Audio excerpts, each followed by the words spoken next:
Video games, like any other medium, have stories and elements that take inspiration from other works. Space Invaders took inspiration from War of the Worlds, Mario's Mushrooms came from Alice in Wonderland, and gee, I fucking wonder. Live by Golden Gun. In the 80s, there was a whole bunch of horror movies filled with blood, gore, and horny teenagers. With these types of movies getting so popular, it was inevitable that a video game inspired by them all would eventually be made.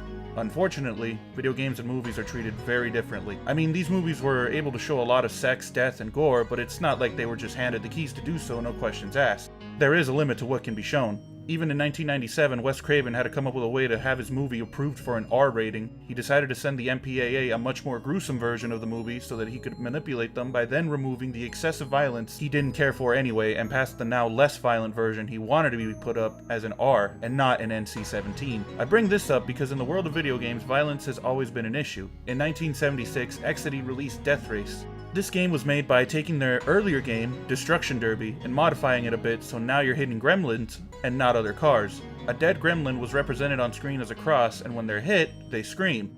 It is agreed that they are turned into tombstones, and they do shriek when the hard-driving operator scores a bullseye. Got him. This was considered shockingly violent in 1976. Then Mortal Kombat had the same thing happen. The objective is to finish off your opponent violently. Doom, Grand Theft Auto, Kill police officers. Hire prostitutes.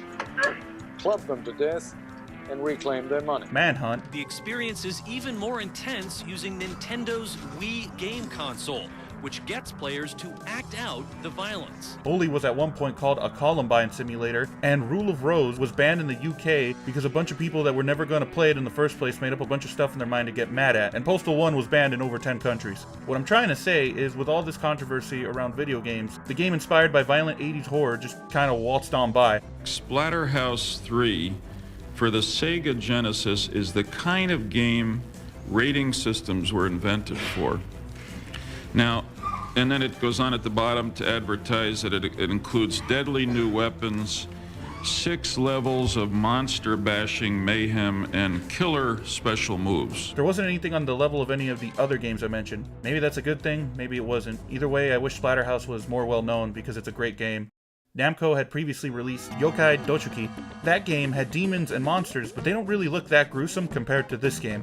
I found an interview with the core dev team of Splatterhouse, and they said, "Thankfully, when it comes to creepy stuff, we had some old hands on this team, so it wasn't too stressful." Well, yes, but the previous game I worked on, Youkai Douchuuki, that was a bit different. The monsters there may be scary, but the way they move is actually kinda cute.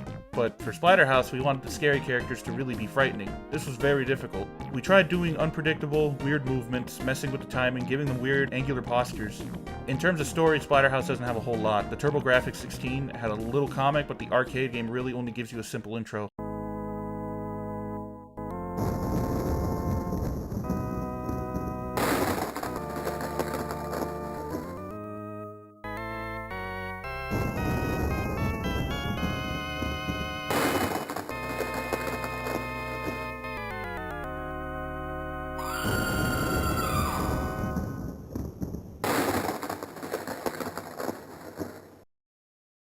Actually, we had wanted to include a lot more backstory and plot, but there wasn't enough memory. The higher-ups were requesting several changes, like changing the color of blood, and later on they ended up making the zombies they designed much more alien-like. I don't know if you're dead or if you're incapacitated, but either way, this mask is the only reason you even have a chance of getting out of here. This is the Terror Mask, and I want to know if it was always named that because the only thing to name it from back then that I can find is the TurboGrafx comic. I think this is the first time Dr. West is ever mentioned in the series too. In Japan, it's called the Hell Mask. The TurboGrafx story says Rick and his girlfriend are parapsychology majors at their local university and were interested in Dr. West's work because he was the most famed parapsychologist in the world. Dr. West's home, the West Mansion, is known as the Splatterhouse because Fuck you! Ow! Dr. West apparently wrote about this mask that has ancient spiritual powers, and Rick wakes up to it on his face.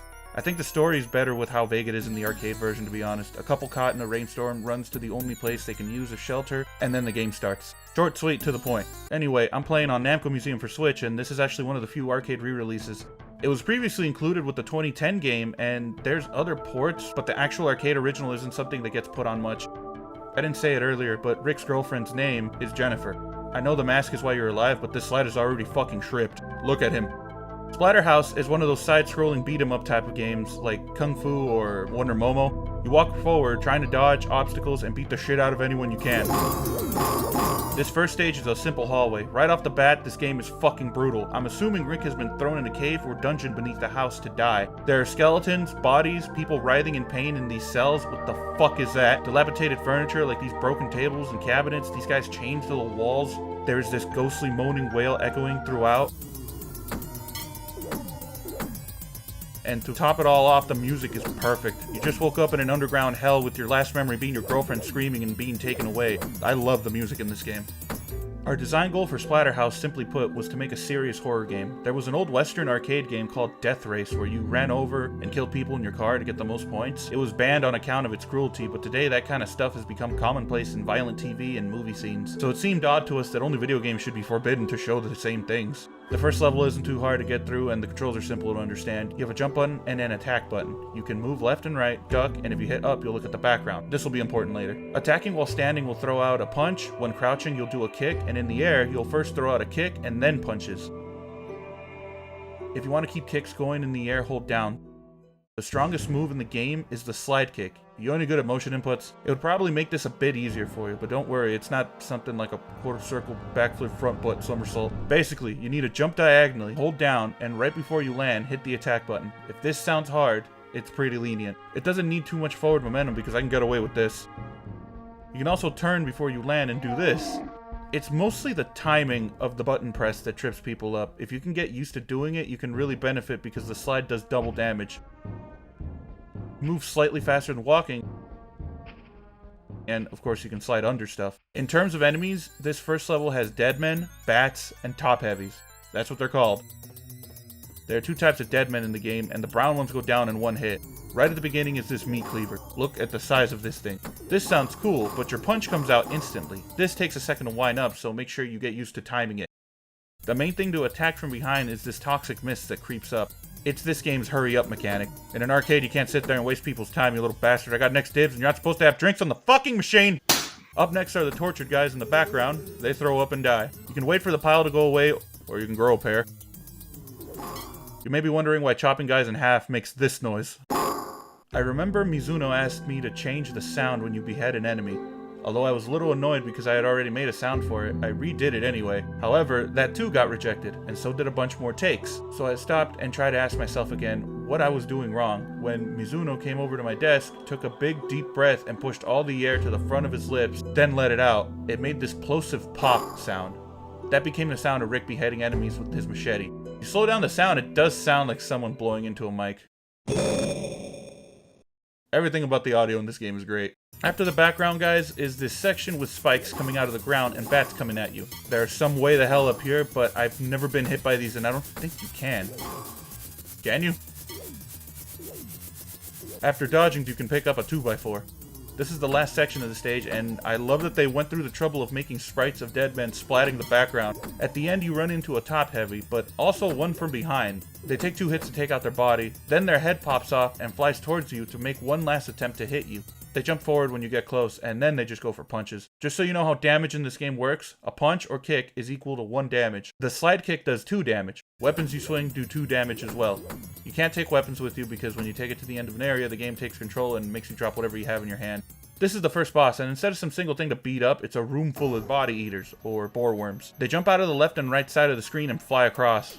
At first I thought I could duck in the middle, but the best way to not get hit is to come to the right over here and punch the fuckers away. Just make sure you duck to get the ones crawling towards you, and then stand up again really quick. You can see them crawling up and popping their heads out before flying out. Don't worry about these, as long as you're as close to the side of the screen as you can be and punching, you shouldn't get hit. The fight only lasts as long as the music plays, but if you're not familiar with the song, watch for the final flurry of 4 that come from the right.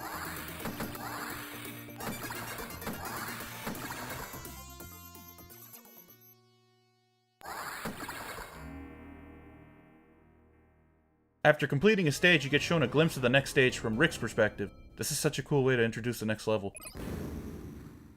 You may have noticed that you were shown your current health. Completing a stage is the only way of getting any health back. You get 1 heart for completing a stage. Before I talk about this stage, the Happy Video Game Nerd mentioned something cool in his Getting Nerdy Splatterhouse video. He theorized that this hanging dude in the worm room was probably actually hanging from the cellar door you see at the start of this stage. So Rick was not only thrown in the cabin outside the house, but the hellhole that is the basement of the cabin. Oh yeah, it stops skeletons from fighting now. Anyway, this stage starts like the last, but with the second stronger variant of the dead man. First punch knocks it back, second will actually kill it. There's more puke flying and another cleaver. Right in front of it is a wrench. This is one of the few throwable items that takes out anything, so it does 2 damage basically. Fuck off. You too. Afterwards is a section with a lot of enemies. So many that the game slows down right here if you go too quick. These hanging dead constantly go up and down while dead men come from the holes in the ceiling. If you have no weapon, the hanging dead take 2 hits to take out. Just make sure to take anything out behind you the moment you see it coming. One interesting thing about this part is that in the middle of all this is a single top heavy, and if you rush through and stop before getting too close to it, he directs the dead men towards you and walks away. I don't know what triggers that because a lot of times he just jumps towards you to fight. Another weird thing is that if for some reason you punch a hanging dead only once, it'll stop moving up and down, and if you wait a bit longer, he'll puke towards you. Not as many dead bodies laid out as in the first stage, but there's this skeleton in a bag. This fucking guy right here is the best guy in a video game ever. Look at that. Hubba bubba. Following this ladder down brings you to a flooded basement. This section of the level auto-scrolls, but will actually stop scrolling if you don't follow along with it. This is a really simple piece of music, but it's one of my favorite in the game. All there is to do down here is dodge these spike balls floating in the water. They're called pods, apparently. And these monsters that come up from the left and right of the screen. They're called water deads. Their reach surpasses yours, so you either jump kick them, slide kick them, or you pick up this plank in the background at the beginning. Instead of hitting down to pick it up, you hit up to grab it from the background. Just make sure to stay near the center. Up this ladder is the boss of stage 2. Again, a unique boss fight that's comprised of a bunch of smaller things to fight. A poltergeist is taking control of this room. At first, it's the candles on the chandelier above coming down, and then some cans start spawning in. The glasses on the shelf in the background fall over and break, but I actually don't know if they can hit you. Oh shit. At the start, just walk to the right over here. You should be safe until the last candle is about to fall. You'll see 2 cans side by side. That is your cue to move out of the way. Don't move too close to the center because the next phase of this fight is this chair. It moves back and forth around the room and bounces off the wall when hit backwards. The third phase is the knife stabbed into the shelves back here. It spins up and then shoots at an angle at the opposite corner of the room. Just fucking beat it up. After this, the 2 knives in the walls come out and try to get you at the same time. Same as before, just keep wailing on them, but keep count of the life left in the knives. Each knife takes only 3 hits, and when the last knife is defeated, the big eye painting starts flying around. It takes 8 hits to kill the painting, but you can take it out instantly if you slide kick it the moment it comes down, because the game for some reason applies damage every frame when its hitbox first pops up. You can also slide it into the wall, causing it to slam into your foot over and over and over, or you can just fight it like normal, because this is honestly an easier fight than the worm room in stage 1. After the painting is taken out, the poltergeist comes out and flies around the room before flying out the window. But it's a distraction. This thing uses everything in the room to attack. I guess the shelf is probably too heavy to tip over, the drawers are probably stuck on the rails, but that chandelier is looking a little old and frail. That's a 1-hit kill. And don't think you can fucking live with enough hearts. Here's me cheating to max out my health. Feels good to be making progress, but next is the walk back to the house.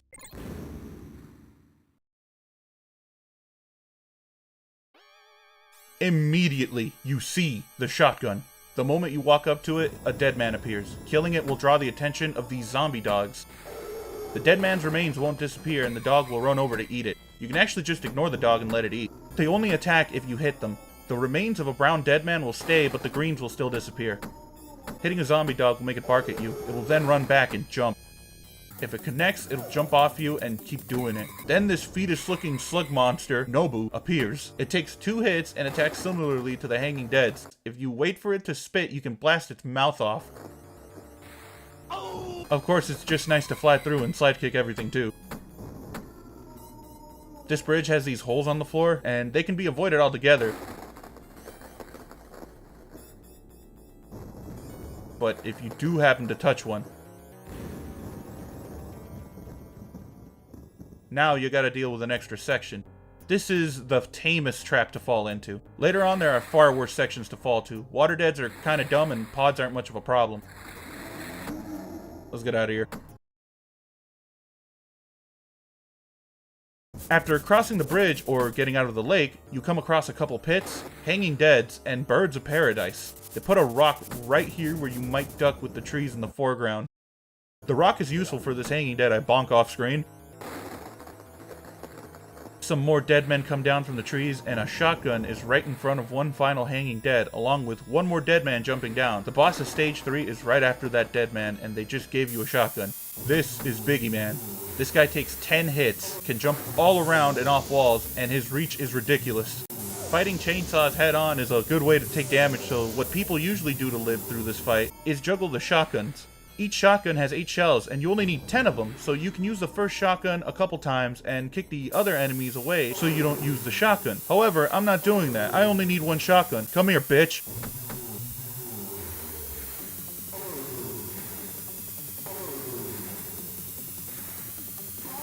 You know his name is a mistranslation that stuck? His name is Piggy Man. Rick is finally back in the building he last saw his girlfriend. She's somewhere in here.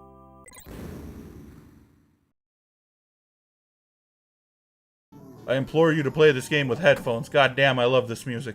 You know, by this point, you've probably noticed that when something flashes, you can pick it up, or if it's an enemy, they're about to attack. Grab a harpoon and chuck it at a dead man. We're auto-scrolling again. They're jumping around, and this one on the floor gets up. Watch out for the ones that come out of the doors, and don't fall into the holes.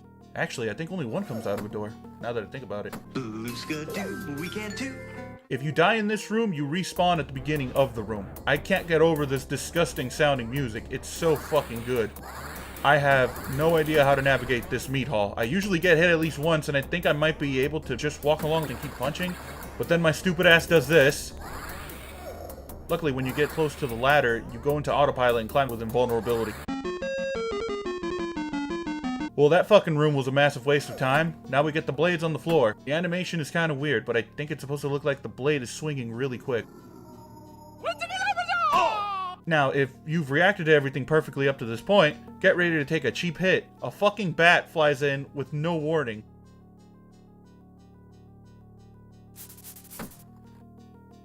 Which is bullshit, because right after is a bat with an actual warning. And no, this isn't like you're triggering it from off screen. It pops up right at the edge of the screen.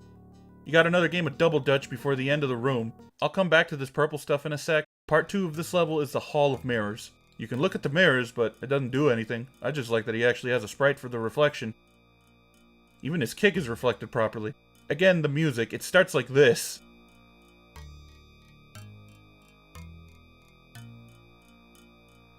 And then... First up, these mirror ricks take 3 hits and have all your moves, but they can do the slide kick in the air.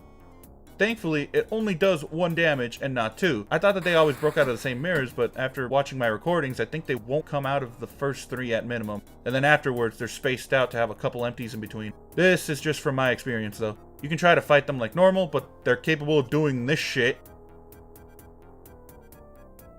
The best way to deal with them is to turn around the moment you see they come into view, and then you beat the shit out of them. Or bamboozle them with this. After killing the 3rd mirror rick, the game autopilots you to the door, so if you kill it and you still have a way to go, you'll run into the auto-scroll wall. I wanted to know if there was anything to stop me from manually walking out if I made it to the end of the hall without defeating the last mirror rick, and yeah, it's the purple stuff that I saw in the last room. I don't know why it's over there, it disappears the moment you get to the end. Makes sense here. This house has to have some crazy history because the final part of the stage is a church, and the music that plays is beautiful. The boss is an upside-down cross with a bunch of heads floating around it. They're called nightmares, and not only circle the cross, but also fly in from the sides. There's an axe here, and the coolest way to pick it up is to slide so that he stands back up with it. At first, the heads will try to get in your way by flying from behind and then locking into your position. If you're good, you can time it so they lock on up here and never actually get in your way down here. After chasing the cross for a short while, it will start moving in an arch as the heads fly in from the left and right. Keep track of the heads and don't get too close to the heads circling the cross. You can take out the heads around the cross, but they slowly come back and they're not really that much of a threat. The cross would be better, or I guess worse, if it was an actual crucifix, but making it an upside down cross actually kind of makes it less evil.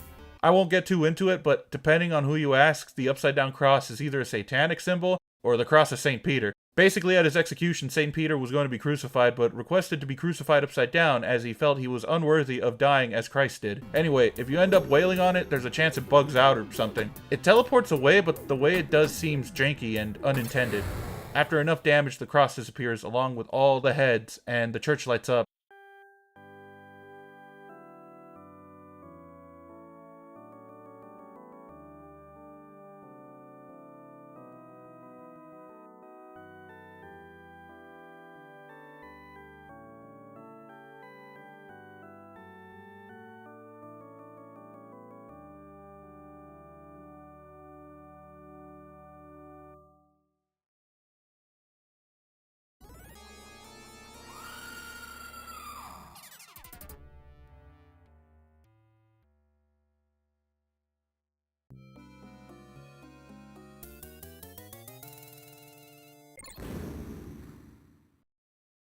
Stage 5 is the longest stage in the game, with 9 different rooms, and most of them have that panic-filled track that played when you met Biggie. Sorry, Piggy. Depending on the path you take, you'll see worms, a mini-boss, mirror ricks, dogs, and ghosts. After getting better at the game, you'll have to decide if this is the hardest level or the next one is. You'll always have to go through the first 2 rooms. The first one isn't hard. The chairs are jumping around again, probably because of that poltergeist, but now you have a wooden plank and they go down in one swing. If you don't, they go down in one slide kick. Or just hit them twice. The next room is a bitch. First of all, I'm swallowing your soul. Second, these aren't tilted for show, you slide off of them. For peace of mind, only the hands that flip you off can jump. The others are just for show and they can't be interacted with. I'm pretty sure they're flipping you off at least. Landing down here hurts, so I guess you could say that the other hands are what's hurting you. If you can time it right, you can get the hands to land on your fist and still have time to jump. At the end of this room is a ladder going up and another going down. Going up will take you to a haunted gallery. Going down is another flooded basement. The haunted gallery uses the music from level 3 and has these paintings that come to life. Only these ones try to attack. There are also these ghost girls holding skulls. They're called jokers. Touching them doesn't hurt you, their only attack is dropping the skull on you. If you get hurt by anything while they're on screen, they'll stop moving and giggle. They aren't hard to stop, and you can punch the skull away as it falls, but what makes them such an annoying enemy is that they wander around way up here, so you're forced to jump to attack them. Of all the enemies, jokers seem to stick out the most. I mean, look at everything else that tries to kill you. The skull they drop bugs out sometimes and slowly rolls down off screen. I think it happens when you hit the skull before she drops it, or something relating to that. The holes here actually take you to the flooded basement if you fall in. You might think that's a weird punishment, but going down means you're forced to fight a mini-boss. Staying up here and making it to the end will bring you to a dressing room with mirror ricks. If you mastered the art of taking them out, this should be a cakewalk since they're super predictable here. The next room is a worm-infested hall. If you can survive about 22 seconds of worms, you should be fine. Hardest thing here is landing the hit on the ones that fly in high. Let's go back to that gallery. There's a ladder that goes down at the end, and if you were to take it, you'll skip the flooded basement area and go directly to the room it leads to. The flooded basement is pretty short, but forcing you to make jumps over the pods while having to also attack the water deads. Not hard, but in a game like this where health is scarce and one slight mistake can cause damage, I can see why platforming might be someone's hell. But the hitboxes in this game are pretty forgiving. From the surroundings, you might infer that this is yet another worm room, but then a zombie, a wizard, and another zombie appear. These are recycle deads, and the floating necromancer is Master Dead. The gimmick of this room is that there are a couple of recycle deads walking around, and every time you take them out, Master Dead here recites a spell that brings them all back. When I say all, I'm pretty sure there's only 5, which doesn't sound so bad, but when they're all bunched up and at your feet, you're guaranteed to take a hit or two from all the room they take up. The recycle dead take 2 hits to take out, making the slide especially useful. Master Dead doesn't actually have any way of hurting you besides flying into you accidentally and bringing back his minions. The key is getting to where he's going before he finishes the spell, and since he only flees to the opposite side of the screen, you can take out his minions, land a hit, and walk across with plenty of time to land another. If you can get him in this pattern, the only thing you need to worry about is one of the off-screen zombies walking in. But mess up the rhythm, and now you have to hope you can get close enough. After a successful spell, he flies and actually starts going off screen to do the spell. What he's actually saying is up for debate. In the arcade version, I swear he's saying, I'm grooving.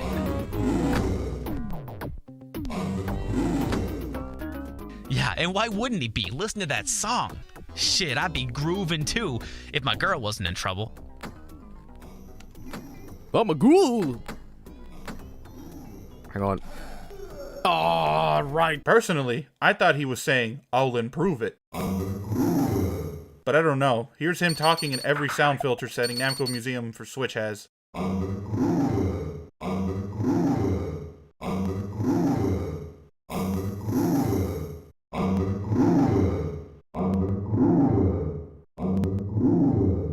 Let me know what you think, or if maybe he's speaking Japanese.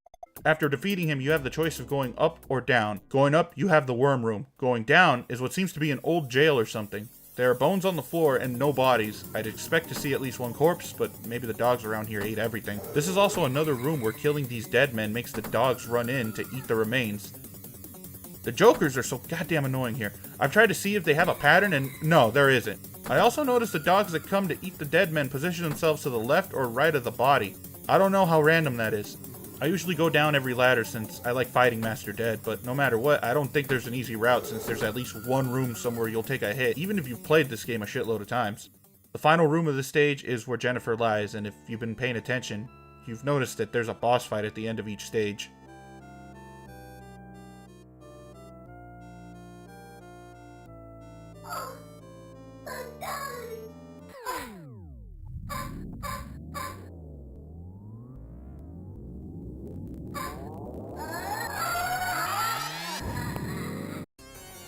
I can only imagine the reaction people had to seeing this in 1988. Now you have to fight your girlfriend. I love the way this is all presented. The song that plays when you first walk in is Sento nel Core, and I'll talk more about it later.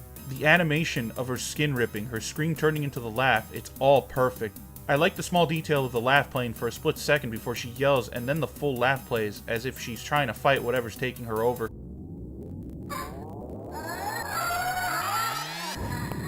The actual fight is pretty hard if you have zero patience. There are 3 phases. Here I punch too far to the side, so instead of landing to the left, she was hit to the right, and then I get hit. During the first phase, she will jump across the screen. While she's in the air, jump and attack or hit her on the landing. I like this detail. When you lose a life and come back, you don't just appear at the start of an area. Rick picks himself up off the floor and grabs his head for a second. The only thing that's weird is that the animation of you getting up makes you wait while the rest of the stage starts up. You can see here she's already moving, but I'm still not in control. This has never given me any issues, especially since you have a bit of invulnerability after getting up. The important thing is making sure she lands somewhere you'll be safe. The only way she can hurt you is with these claws, or whatever these are. Maybe they're made of bone. If you think you can just wail on her, you'll most definitely get hit because she attacks instantly if you try to double dip. Like how here, I try to go nuts with damage but get killed again.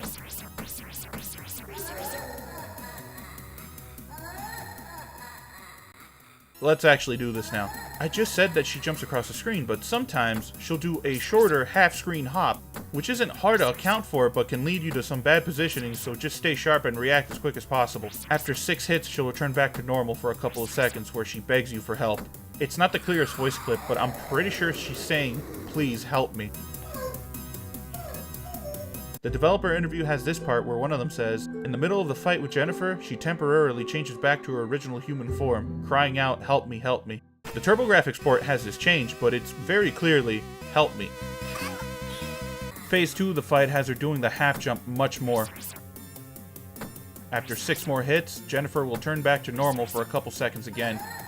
Phase 3 is hard, since she has this short hop that can trip you up.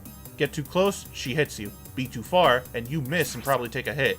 6 more hits and the fight ends. Sometimes she starts bunny hopping from way back here.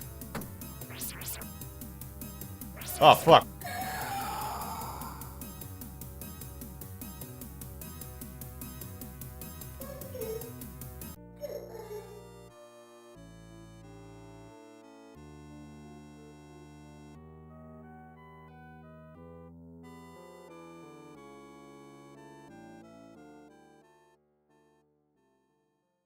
I am beating the life out of everything in this house.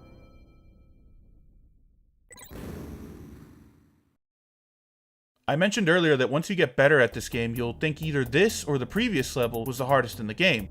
That might make you think this fucking stage is also a labyrinth in terms of layout, but it's not. It's actually simpler than the first level. This is one really long auto-scrolling hallway with a boss at the end that can't directly attack you unless it dies. So then, how can this be a hard level?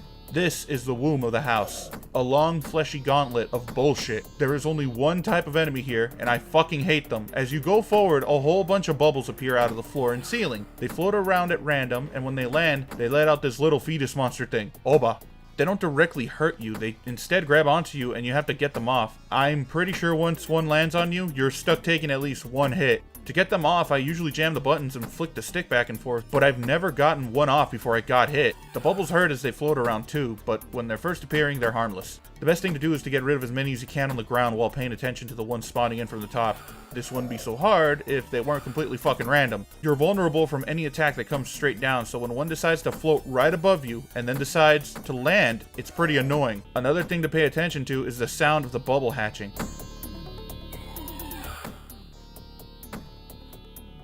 The bubbles can fly off screen, let out a baby, and now you have to worry about it getting in the way of you cleaning the damn screen. Again, the music in this game is fucking great. The entire objective before was to find your girlfriend, but at this point it's all about revenge, and the more determined and angrier sound of the music, which softens a bit later in the track, gives off the feeling that Rick is both angry but aware that he might die after recklessly walking in here. I think that's why that top heavy walked in at the end of stage 5, to provoke Rick into doing something dangerous. After about a minute of child abuse, you make it to the heart of the house. This is Mother. The official soundtrack calls it that. The heart has no way to attack you. All it can really do is spawn more bubbles from itself. Bubbles can still appear from the floor and ceiling though, so watch out for that. The heart takes like 30 hits. I read that somewhere and I very lazily counted. It checks out. This house took Rick's girl. Nothing here gets to live now. I said earlier this boss can only attack you if it dies, and I guess it's not really an attack because it fucking bursts and the liquid inside can hurt you. I need more games where I can beat up babies and punch their mother until she explodes.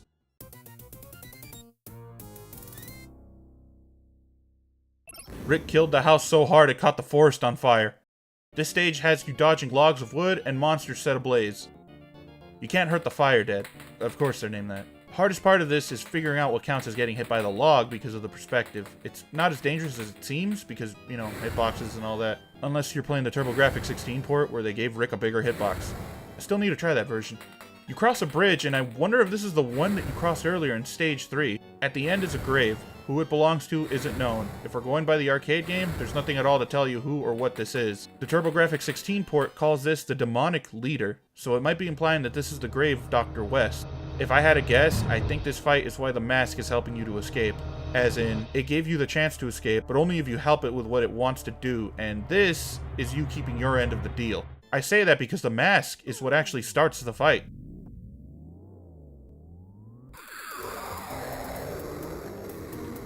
This is the best fucking song in the game. I'm probably gonna have to upload it myself because nobody has done it, and I know what you're thinking. I can find it just fine. No, all those are just the music. The roar of the boss and the lightning in the background is timed with the music. It's fucking sick as hell. It's so good though, even without the sounds, it's an awesome song. The only thing that kind of sucks about the song is that the roar gets cut off by the sound of you landing a hit.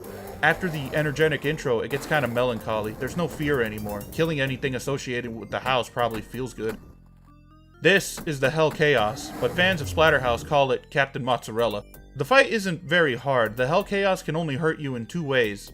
Well, 3, but I'm not counting running into him as an attack. When it bursts out of the ground, rocks fly into the air. When they come down, they can damage you. The other way he can hurt you is with his hands. You can see them appear before they come up to attack, so you get a slight heads up on where it'll come up and what side it'll swipe. This fight has 5 phases.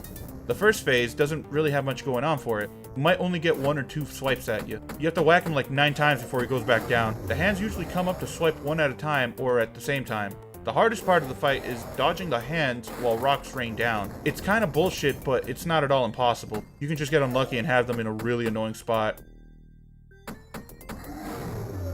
After missing his hands and catching yours, the Hell Chaos is defeated.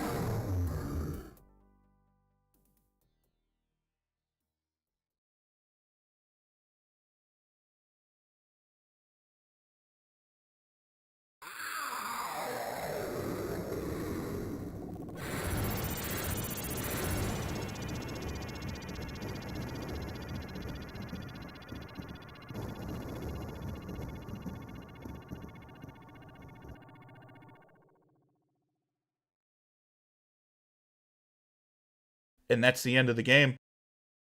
There's no way to save Jennifer, no time limit to beat that could lead to you finding her before the monsters get to her. This is one of the saddest, if not the saddest, arcade game ending I've ever seen. Again, Sento Nel Core plays. It sounds sadder than before. A lot of classic arcade games used old, well-known pieces of music, like Donkey Kong Jr. using Toccata and Fugue for its intro. Mario Bros. Has Ein klein nach Musik for its intro. You want one they use a lot, play Crystal Castles. It's kinda cool. But I bring this up because maybe if Splatterhouse had more story, this song would have been more obviously deliberate. As in, I think they chose this song on purpose, not because they thought it fit, but because of what it meant. You first hear it start up when Rick walks into the room with Jennifer, and it gives the feeling of, oh thank God she's alive, only to be cut off by the reveal. Another part of the song plays when she dies in Rick's arms. I think this song means more than just a reminder of what's happened or to show that this is like a moment of self-reflection after all that's gone on. The lyrics are pretty short and not in English. I probably am reading too much into this, but I'm gonna end this here and leave you with the lyrics. I really do think it was chosen for its meaning. Thanks for watching, and come back later for more tips and trivia on games from before I was born. Later.